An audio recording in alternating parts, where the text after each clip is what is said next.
माँ, इस संसार में मुझे जन्म देने वाले माँ बाप जीवंत है, फिर भी मैं माँ सदा के लिए अनाथ हूं। माँ, न मेरा कोई भाई है, न मेरी कोई पत्नी है, न मेरा कोई पति है, न पुत्र है, न पुत्री है। इस संसार में माँ, मेरी गति केवल तुम्हारी शरण है। तेरे ही शरण के सिवा मेरी गति हो ही नहीं सकती। और इस संसार के जीव जिसको हम माँ, बाप, पुत्र, हमारी पत्नी, हमारा पति कहते हैं, वो तो सब हमारे स्वार्थ के संबंध में लपेटे हुए हैं। सब लोग स्वार्थ से जुड़े हुए हैं। हम सब स्वार्थ के अलावा कुछ नहीं है संसार। जब तक स्वार्थ रहा ना, तब तक हमारे साथ लोग हैं। स्वार्थ संपन्न हो गया, छूटो, निकलो।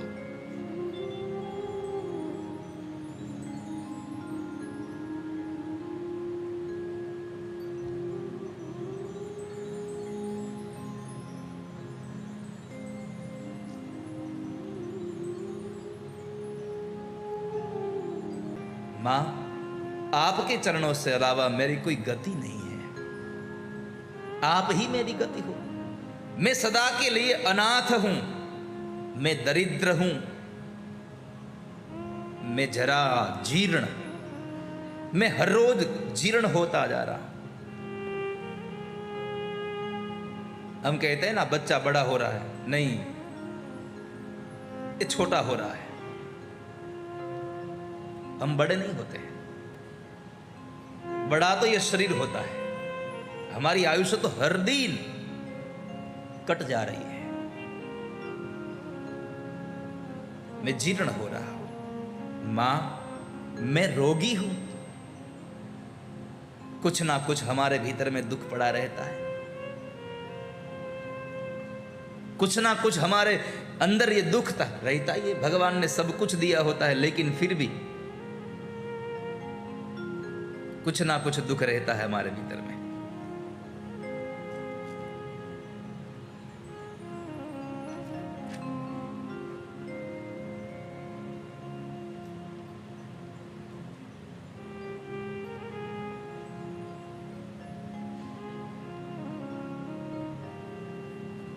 ગુજરાતીમાં એક અસિત બાબુ કરીને સૂફી શાયર થયા. એમણે બહુ સુંદર બે પંક્તિઓ લખી છે. આ દુઃખની વાત આવી તો મને યાદ આવી ગયું. એટલે સિતારાઓ નિર્મળ આકાશમાં જ ચમકે છે. સિતારાઓ નિર્મળ આકાશમાં જ ચમકે છે. ફૂલો રણમાં નહીં, બાગમાં જ ખીલે છે. સિતારાઓ નિર્મળ આકાશમાં જ ચમકે છે અને ફૂલો રણમાં નહીં, બાગમાં જ ખીલે છે. પણ એક અજબની વાત કુદરતની કરામતમાં છે. એક અજબની વાત કુદરતની કરામતમાં છે. બધું સુખ હોવા છતાં કંઈ ને કંઈ દુઃખ બધાને મળે છે. બધું સુખ હોય પણ એકાદું દુઃખ હોય આપણને.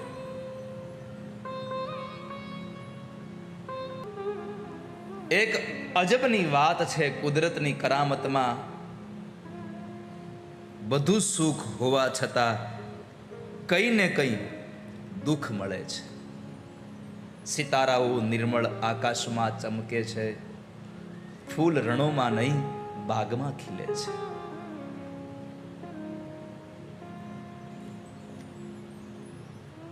તો માં, હું રોગી છું, અત્યંત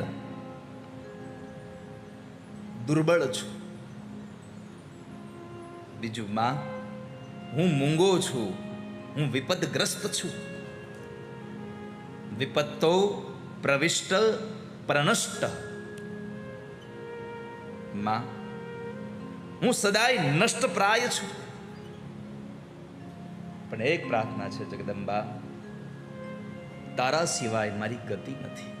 माँ, इस संसार में जीव प्रायः स्वार्थ थी भरेलो है. કે આ સંસારમાં જે માણસ સ્વાર્થ વગરનો થાય એના માટે શું બને.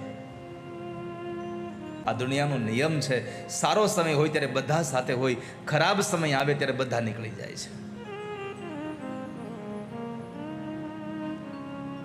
સ્વાર્થની ભરેલી દુનિયા છે. સ્વાર્થના સૌ સગા સંબંધી ને સ્વાર્થની છે દુનિયા અંધી. આ સ્વાર્થની દુનિયામાં ક્યારે માણસ શું કરે નક્કી નહીં.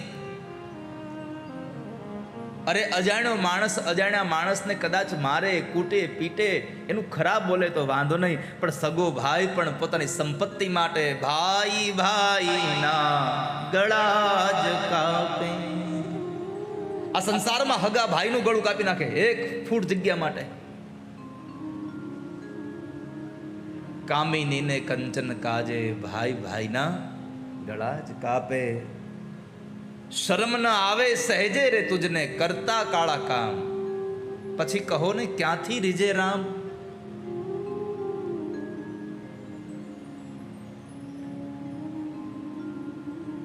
તો અહીંયા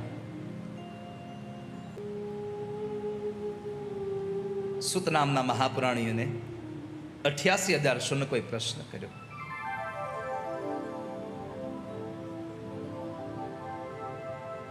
કે તમે એમ કહ્યું કે ભગવાનનું મસ્તક કપાઈ ગયું અને ભગવાન હયગ્રીવ બન્યા, ઘોડાના મસ્તક વાળા બન્યા, આવું કેમ થાય? આવું બને કેમ?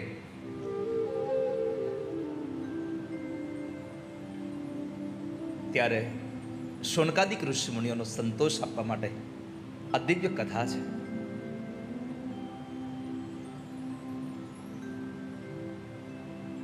એકવાર ભગવાન વિષ્ણુ હજારો વર્ષ એમણે યુદ્ધ કર્યું અસુરો સાથે.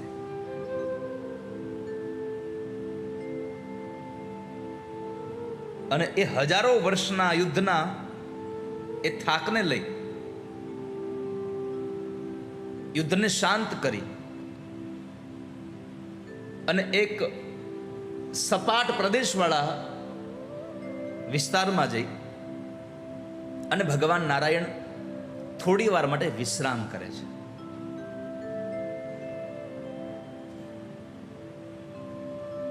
ત્યાં ગાદી તકિયાને એવું કશું હતું નહીં,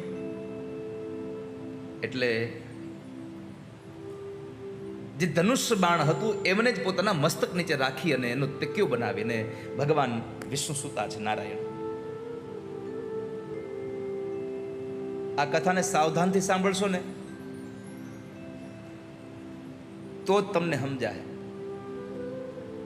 તો શૌનકોએ પ્રશ્ન કર્યો, બાપજી આ કથા અમને વિસ્તારથી કરો. એટલે ભગવાને ત્યાં તકિયાના બદલે ધનુષ્ય બાણને પોતાના મસ્તક નીચે રાખી અને ભગવાન નારાયણ સૂતા છે.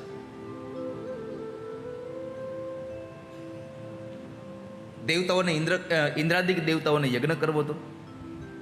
ભગવાન નારાયણ ન હોય તો યજ્ઞ કેમ થાય?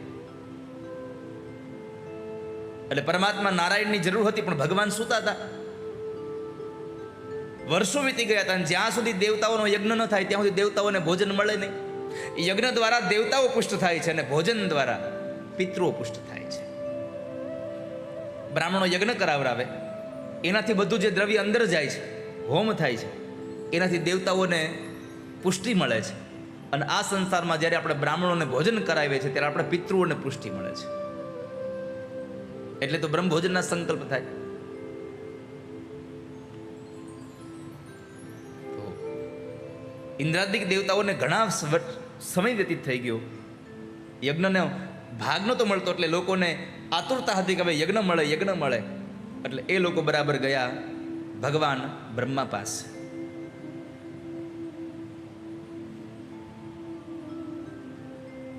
ભગવાન બ્રહ્મા પાસે ગયા, બ્રહ્માજીને સાથે લીધા. તો બ્રહ્મા અને બધા ઊભા હતા. અને એવા સમય ભગવાન નારાયણ પાસે આવ્યા. તો નારાયણ તો પ્રભુ સૂતા છે, એટલે બ્રહ્માએ કીધું કે નિદ્રા કોઈની તોડાવાય નહીં. કોઈ માણસ સૂતો હોય તો એને જગાડાય નહીં. કેમ કે દેવભાગવતના ગ્રંથમાં લખ્યું છે કે નિદ્રાભંગ એ મહાદોષ છે. કોઈની ઊંઘમાંથી કોઈને જગાડાય નહીં કારણ વગર. કરવું શું? બધાને ચિંતા થઈ, ભગવાન જાગે નહીં તો યજ્ઞ થાય નહીં. બ્રહ્માદિક દેવતાઓ કોઈ આ પાપને લેવા માટે તૈયાર નથી. પછી નક્કી કર્યું કે આ ધનુષ જે છે એ જો સીધું થાય ને તો જરાક હલે અને ભગવાનને નિંદ્ર ઉડી જાય. ધનુષને સીધું કેમ કરવું? તો કે એની જે પણછ છે એ પણછનો છેડો તૂટી જાય એટલે ધનુષ સીધું થાય. તો એના હલવાને લઈને ભગવાન નારાયણ કદાચ ઉઠી જાય, આવું બને. બ્રહ્માજીએ કહ્યું કે તને મેં એટલે પ્રગટ કર્યો છે કે તું ભગવાનના આ ધનુષને છેડાને તોડી નાખ અને તું ભગવાનને જગાડી દે. રમિ નામનો કીડો કહે છે કે સામાન્ય માણસની નિંદ્રા ભંગ ન કરાય તો આ ભગવાન લક્ષ્મીપતિની નિંદ્રા કેમ ભંગ કરવી? આને કેમ મારે જગાડવા? આને હું કઈ રીતે એનો પાપનો અધિકારી બનું? કેમ કે કોઈની નિંદ્રામાંથી કોઈને જગાડવા એ મહાપાપ છે. 4 વસ્તુ એવી છે કે જેમાં બાધક બનવાથી બ્રહ્મ હત્યા સમાન પાપ પ્રાપ્ત થાય છે. કેટલી? 4 કથાઓ એવી છે, 4 જગ્યા એવી છે કે જેમાં બાધક બનો તો અને તમે સારું કામ કરીને જાઓ તો તમારા આવનારી પેઢીને સુખ મળશે, અને તમે કોઈ પાપ કરીને જાઓ તો તમારી આવનારી પેઢીને દુઃખ મળવાનું આ નક્કી છે. યાદ રાખજો.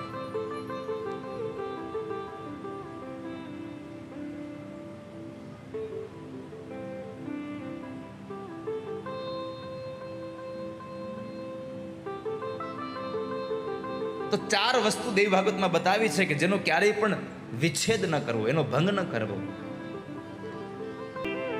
કોઈ માણસ સૂતો હોય અને અકારણ એને જગાડવામાં આવે તો બ્રહ્મ હત્યા સમાન પાપ લાગે છે. કથામાં આવ્યા પછી આપણાથી કથામાં કોઈનું પણ ધ્યાન કથામાંથી હટે એવી પ્રવૃત્તિ કરવી એ પણ બ્રહ્મ હત્યાનું પાપ છે. એટલે હું વારંવાર કહેતો હોઉં છું કે કથામાં આવ્યા પછી, બેઠા પછી કથાનું આસન ન છોડીએ. આપણે અનિવાર્ય સંજોગો ઊભા થાય તો જ ઊભા થઈએ, કે જવું જ પડે એમ છે તો જ ઊભા થઈએ, નકર કથામાંથી ઊભા ન થઈએ.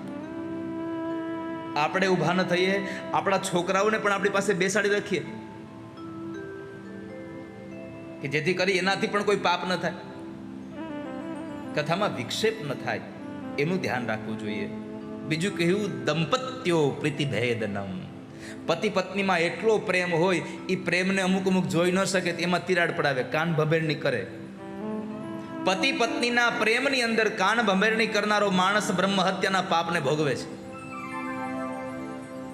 અને છેલ્લું કહ્યું, માતા અને પોતાના બાળકને જે જુદા કરે છે, મા બાપથી સંતાનોને જે જુદા કરે છે, એ પણ બ્રહ્મ હત્યાના પાપને ભોગવે છે. આ 4 જગ્યા એવી છે કે જેનું ક્યારેય પણ વિચ્છેદ ન કરવો, એમાં ક્યારેય તિરાડ ન પાડવી. ન કોઈની ઊંઘ બગાડશો, ન કથામાં વિક્ષેપ થાય એવું કરશો, ન ક્યારેય કોઈના પ્રેમમાં તિરાડ પાડશો, ન મા બાપ અને સંતાનોને જુદા કરશો. નિદ્રા ભંગ કથા છેદો દંપત્યો પ્રીતિભેદનમ શિશુ માતૃ વિભેદશ્ચ બ્રહ્મ હત્યા સમમ સ્મૃતમ. તો ક્યારેય પણ આવું ભેદ ન કરાવો, ક્યારેય પણ વિક્ષેપ ન કરાવો. તો વ્રમિ નામનો કીડો બ્રહ્માજીને કહે છે કે હું આવું કોઈ પાપનું કર્મ નહીં કરું.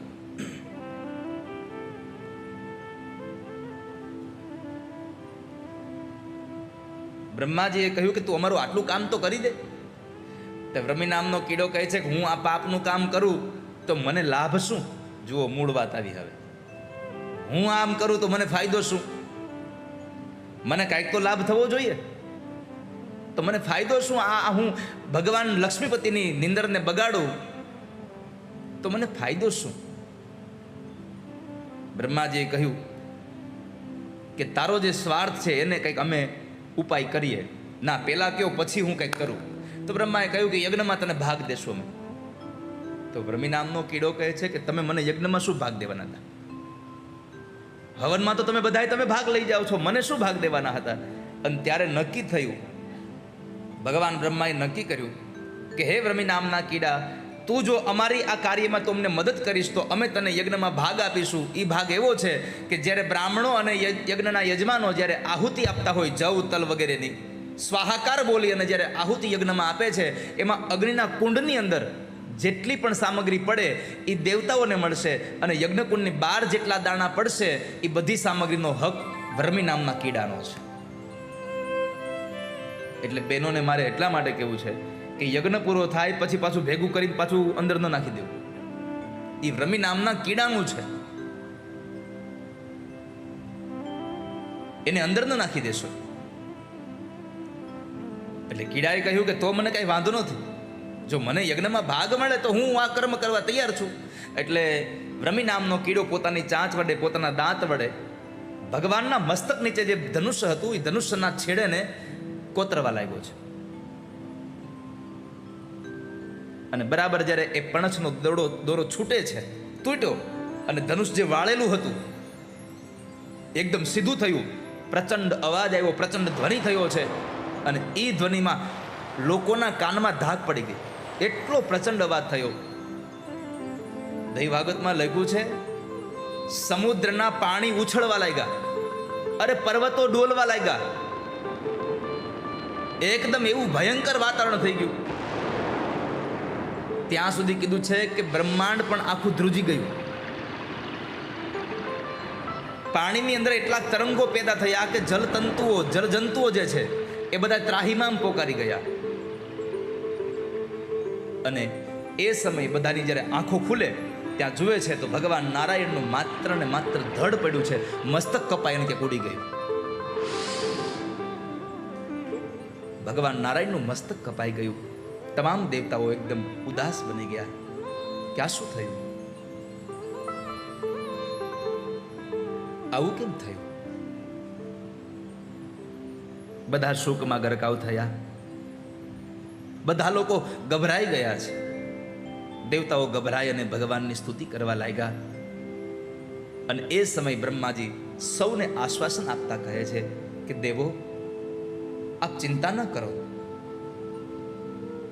આ જે કંઈ થઈ રહ્યું છે કેવલ ને કેવલ કોઈ દેવ યોગને કરીને જ થયું છે. બાકી દેવ યોગ વગર આ કશું થાય નહીં. જો બ્રહ્માજી આ સંસારના મનુષ્યને ઉપદેશ આપ્યો છે કે આ સંસારમાં જે કંઈ થઈ રહ્યું છે ને બધું દેવ યોગે થઈ રહ્યું છે. આપણા જીવનમાં જે પણ ઘટના ઘટી રહી છે કેવળ ને કેવળ દેવ યોગે જ બની રહી છે. જે થઈ રહ્યું છે બધું સારું થઈ રહ્યું છે, આવી પરિભાષા, આવો ભાવ રાખવો. આપણી હારે જે કાંઈ થઈ રહ્યું છે ભગવાન સારું જ કરી રહ્યા છે. આ વાત આપણા જીવનમાં લખી રાખીએ કે આપણને ગમે એવું થાય તો પણ સારું, અને ન ગમે એવું થાય તો પણ સારું છે આપણા માટે. આપણને ગમે એ જ સારું એવું નહીં, જે થઈ રહ્યું છે આપણા માટે સારું થઈ રહ્યું છે.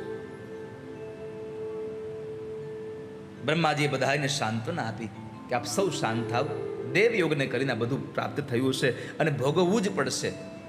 દેવ યોગને લઈને તમને જે સમય મળે એ સમયને ભોગવા વગર છૂટકો જ નથી. આ દુઃખમાંથી દૂર થવા માટે એક કામ કરો, માં વિદ્યાદેવીનું ચિંતન કરો તમે. અને એવા સમયે બ્રહ્માજીએ વેદોને બોલાવ્યા. વેદોને કહ્યું, વેદો તમે સ્તુતિ કરો, માં જગદંબાનું આરાધન કરો. અને ત્યારે વેદો જ્યારે એની સ્તુતિ કરવા લાગ્યા છે ત્યારે વેદો માં જગદંબાને સ્તુતિ કરતા લખે છે, નારી હે જગદંબા, હે શિવે, હે નિર્ગુણે, હે સર્વભૂતેશી, શિવ કામાર્થ પ્રદાયની માં, અમે વેદ તમારી સ્તુતિ કરીએ છીએ. વેદો ભગવતી માં જગદંબાની દુર્ગાની સ્તુતિ કરે. આ જગતના સર્વ જીવોને, સર્વ પ્રાણીઓને આશ્રય દેનારા હે દુર્ગા, હે પૃથ્વી સ્વરૂપા, પહેલું નામ આપ્યું પૃથ્વી સ્વરૂપા, ત્વમ ભૂમિ. નકર અહીંયા લખ્યું છે ધી, શ્રી, કાંતિ, ક્ષમા, શાંતિ, શ્રદ્ધા, મેઘા, ધૃતિ, સ્મૃતિ. આ બધી ઉપમા આપતા પહેલા સૌથી પહેલી ઉપમા આપી પૃથ્વીની. કેમ? પૃથ્વીની ઉપમા એટલા માટે આપી કે માં, તમે ક્ષમા દેનારા છો, તમારી અંદર ક્ષમાનો ગુણધર્મ છે. આ પૃથ્વી છે ને, ક્ષમાને ધારણ કરે છે. એટલે તો ભગવાન કૃષ્ણએ નાનપણમાં માટી ખાધી હતી. માટી ખાવાનો એક જ ભાવ હતો, ભગવાનને આ પૃથ્વી પાસેથી ક્ષમાનો ગુણ પોતાનામાં લાવવો હતો. તો અહીંયા કહ્યું, માં તમે પૃથ્વી સ્વરૂપા છો, પ્રાણધારીઓની પ્રાણમાં છો, તમે આ સંસારનું બધું જ છો. માં અમે તમને પ્રાર્થના કરીએ છીએ, તમે ઓમકારમાં અર્ધમાત્રા રૂપ છો. માં ઓમકારમાં અર્ધમાત્રા રૂપ છો તમે, અને તમે જ ગાયત્રી ભૂ ભુવઃ સ્વઃ એવી 3 વ્યાહુતિ રૂપ છો તમે.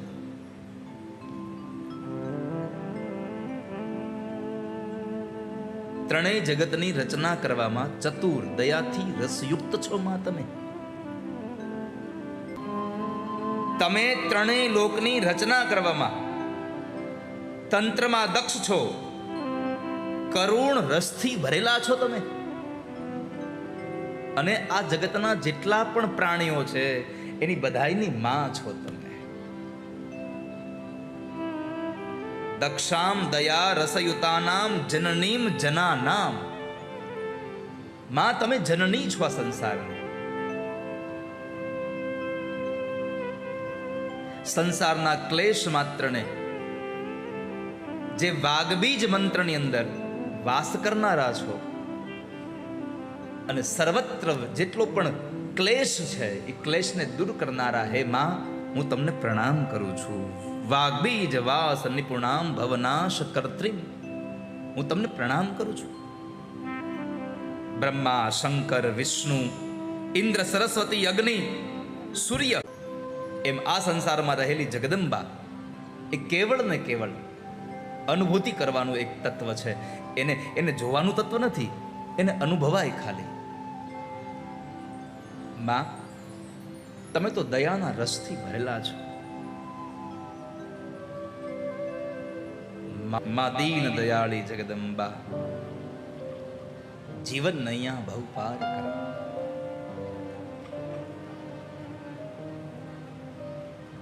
માં તમે દયાના રસથી ભરેલા છો.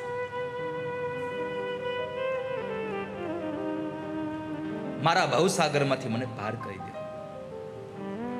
અને આ દુનિયામાં દીકરો ગમે તેટલો મૂર્ખ હોય પણ એની માં કોઈ દી એને તરછોડે નહીં. સંસારમાં આપણે જોઈએ છે, દીકરો ગમે તેટલો મૂર્ખ હોય પણ આપણે સંસારમાં ક્યારેય એને આપણે વખોડતા જ નથી. માં સદૈવને માટે એનું પાલન, એનું પોષણ કરતા રહે છે, એને સમજાવતા રહે છે.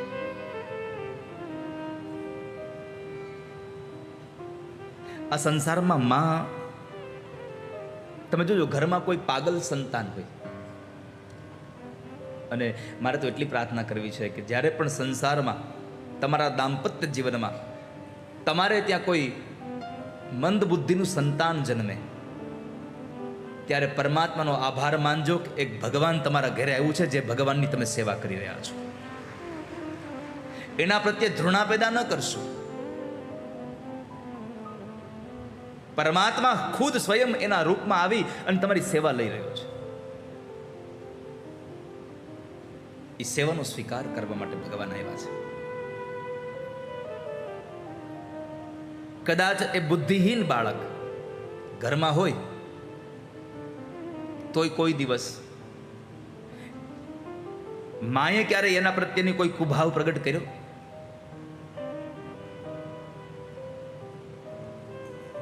ગમે તેટલું મોટું બાળક થઈ જાય અને છતાંય ક્યાંય પણ જવાનું હોય તો એ બાળકને ભલે બધા બીજી નજરે જોવે પણ એ માં પોતાની સાથે લઈને જાય છે.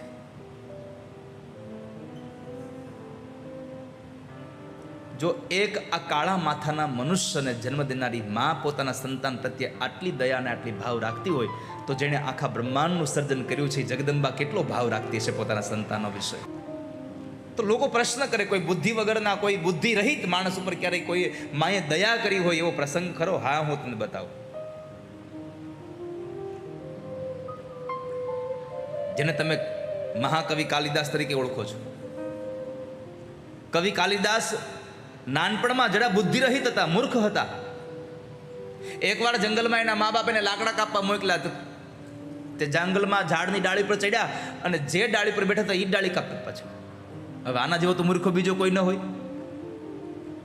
નહીં તો માણસ પોતાના આગળનો ભાગ કાપે, આ તો ઊંધા બેસીને આગળનો ભાગ કાપે એટલે ડાળીની હારે ઈ આવે હેઠો. આટલો મૂર્ખ માણસ. એમાં બરાબર ઈ મૂર્ખાની સગાઈ વિદ્યોત્તમા નામની એક સ્ત્રી સાથે થયા લગ્ન. કાલિદાસના લગ્ન વિદ્યોત્તમા નામની એક સ્ત્રી સાથે એના લગ્ન થયા. થોડા સમય પછી ખબર પડી પત્નીને, મારો પતિ તો મૂર્ખો છે.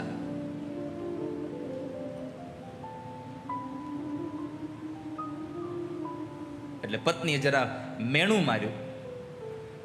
એણે દેવીની ઉપાસના કરવા માટે કીધું કે આમ કરો છો, જાઓ જંગલમાં કોઈકને ભજો. અને એ કાલિદાસ જંગલમાં જાય છે. માં કાલીની ઉપાસના કરી, માં પ્રગટ થયા અને એ માએ જ્યારે એને બુદ્ધિ આપે છે, ઘરે આવે છે, ત્યારે પત્નીએ પ્રશ્ન કર્યો, અસ્તિ કશ્ચિત વાગ વિશેષ, તમારી વાણીમાં કાંઈ સુધારો થયો કે નહીં? અને એ કાલિદાસે રઘુવંશ, કુમાર સંભવ, મેઘદૂત જેવા આટલા સુંદર મોટા મોટા પુસ્તકો જે આજે વિદ્વાનો ભણી રહ્યા છે, એક મૂર્ખ માણસ ઉપર જ્યારે માની કૃપા થઈ ગઈ કે જે માણસ પોતાના બેઠેલી ડાળી કાપતો હતો, આજે એ માણસના લખેલા ગ્રંથો યુનિવર્સિટીમાં ભણાવવામાં આવે છે. એ માણસના લખેલા ગ્રંથો આજે વ્યાસપીઠથી ગાવામાં આવે છે. અને જ્યારે એને આ ગ્રંથોની વાત કરી ત્યારે એની પત્ની એના ચરણોમાં પડી ગઈ કે માની કૃપા થઈ ગઈ આના ઉપર. માની કૃપા થાય તો બધું જ સરળ થઈ જાય છે. વેદો કહે છે, માં આપ સ્થાવર જંગમની માં છો, તમે બ્રહ્મા વિષ્ણુ વગેરેનું સર્જન કરનારા છો, આપ એક સ્વરૂપા છો.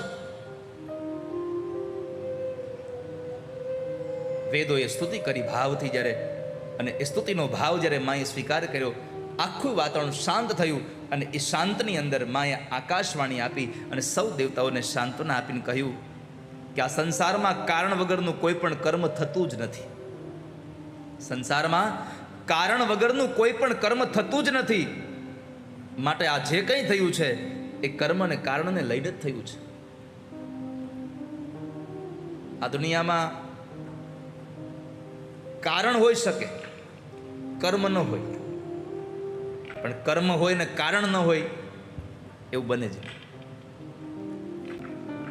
કર્મ હોય અને કારણ ન હોય એવું બને જ નહીં. કારણ તો અવિરત છે.